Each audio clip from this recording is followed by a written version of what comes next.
3 देखि 4टा मात्रै कोरियोग्राफी गर्नेछ। यहाँ फिता तान्दै बसिरहेछ।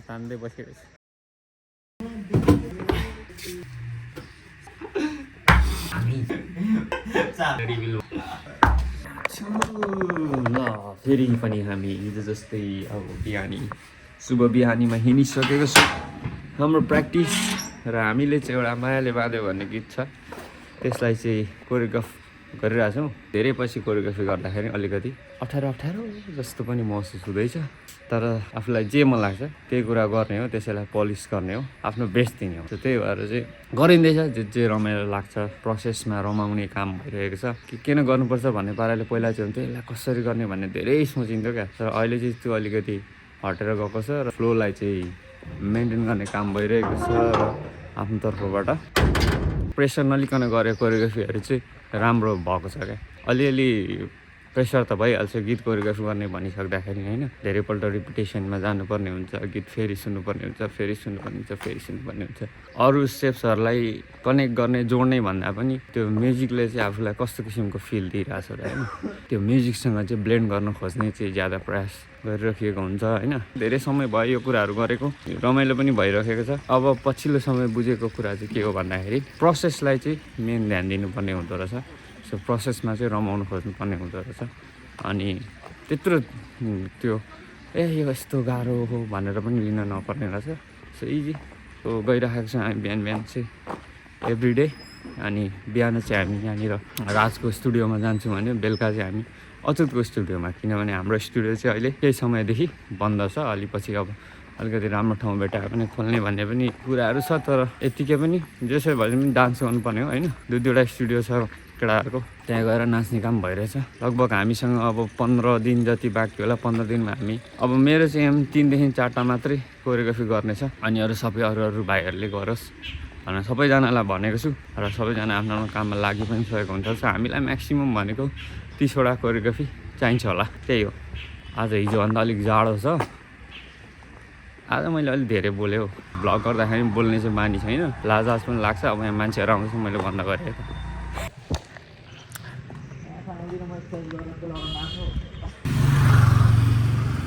यो आवाजवालाहरू पनि मन पर्नु छोड्दै गयो मलाई यार। सबले इलेक्ट्रिक किन्नुपर्ने हुन्छ। अब यसमा हालेर अघि गरेको, यसले बिचमा चेप्दाखेरि चाहिँ त्यस्तो क्यामेरा चाहिँ एक साइड लाग्दो रहेछ क्या। त्यही भएर त्यस भिडियो सबै अघिको बाङ्गो आएको छ। बरु यसै नै ठिक हुने रहेछ। यस्तो गऱ्यो, त्यस पछाडि अगाडिको लागि यस्तो गऱ्यो, सुई अनि फेरि यस्तो, अनि अगाडि मन लाग्यो भने यस्तो। अब यताको एङ्गलको लागि चाहिँ यस्तै चाहिँ अलिक गाह्रो हुन्छ होला, तर पनि वाइडमा त हामीलाई भ्याउनु पर्ने हो। सो मैले वाइडमा लगाएको छु कि छैन? ओहो वाइडमा छैन रहेछ नि त। ल अब चाहिँ वाइडमा भयो नि त। यस्तो अनि यसपालि चाहिँ फेरि ज्यादा नेपाली गीतहरूमा गर्नु भन्ने खालको अर्गनाइजरहरूको कुरा छ। हामी नेपाली गीतमा धेरै ट्राई गर्छौँ। जाडोमा उठेर आउनु गाह्रै हुन्छ, तर अब अलिकति मिहिनेत त गर्नै पर्यो। हातको पुरा एक्सर्साइज हुने रहेछ। दाहिने हात त मेरो त्यसै पनि हुन त स्ट्रङ हो, अझै स्ट्रङ होला जस्तो भयो त। नरिवल त दामी फलेछ त। मिलाउने फेरि माथि जुन देखियो त हाम्रो खाजाघर पहिलादेखि त। यो लगान हौ, म भ्लग गरिरहेछु। जाउँ, केही हुँदैन। ओहो अमला फलेछ। अब दामी हुन्छ अमला खै। अब दामी पाक्दै हो। अम्बक चाहिँ काटिदिनु भएछ यार। यो साइडमा अम्बक थियो, त्यहाँ केराको छेउमा। भगत चाहिँ यस आफ्नो टाइममा बवाल हुँदैछ। कति बेला आइपुगिस्? 5 मिनट हुँदैछ। ठिक छ। 6:30मा कि 6:30 भन्दा अलिक कट हो? 6:30 ठिक छ। 6:30को टाइमिङ हामीलाई ठिक्क हुँदो रहेछ नि। ठ्याक्क सुरु गर्नु पाएछ भने।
यो जग्गा डिस्प्युट भएर तनाव छ। अब जग्गा उतापट्टिको म्याप रहेन रहेछ कि यो साइडको चाहिँ त्यहाँको, अनि त्यही भएर अब कन्फर्मै भएन क्या उनीहरूको कति हो। अब हाम्रो आफ्नो चिनो लाएर जाउँला भएर न्यु खोज्ला के भन्ला गाह्रो छ।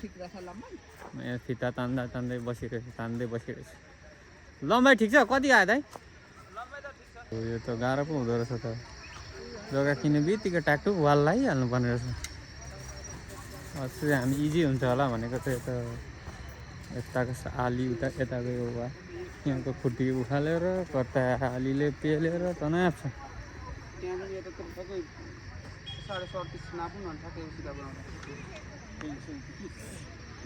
हेभी भएर यहाँ रिसर्च